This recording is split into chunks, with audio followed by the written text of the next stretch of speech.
الحمد لله وكفى والصلاة والسلام على رسول الله أما بعد فأعوذ بالله من الشيطان الرجيم بسم الله الرحمن الرحیم قال اللہ عز وجل ان المبذرین كانوا اخوان الشیاطین۔ آج ہم بات کریں گے کہ نئے سال کا آغاز کیسے کیا جائے یا نیا سال کیسے منایا جائے۔ دیکھیں کفار کے جو تہوار ہیں انہیں منانا جائز نہیں، چاہے وہ کرسمس ڈے ہو، چاہے وہ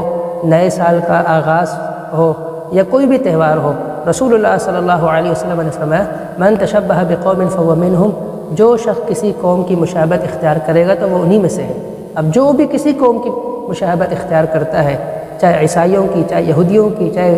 جو ہے آگ کے پجاریوں کی یا ہندوؤں کی، تو وہ انہی میں سے ہو جاتا ہے۔ تو اس لیے ہمیں اس سے گریز کرنا چاہیے۔ اور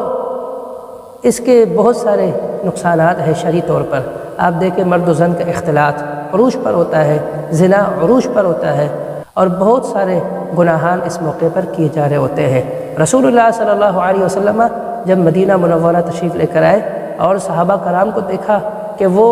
اہل مدینہ کے جو لوگ تھے، صحابہ تھے، وہ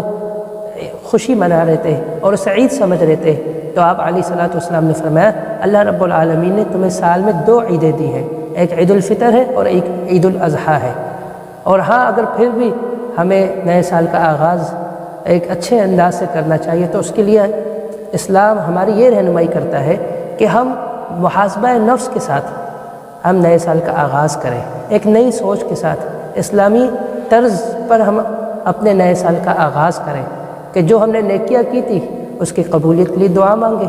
اور جو ہم نے گناہان کیے توبہ استغفار کریں، اپنے محاسبے کے ساتھ ہم نئے سال کا آغاز کریں۔ اللہ رب العالمین نے فرمایا یا ایھا الذین آمنوا اتقوا اللہ ولتنظر نفس ما قدمت لغد، اے ایمان والو اللہ سے ڈر جاؤ، اور چاہیے کہ تم میں سے ہر نفس غور کرے کل روز قیامت کے لیے اس نے کیا تیاری کی۔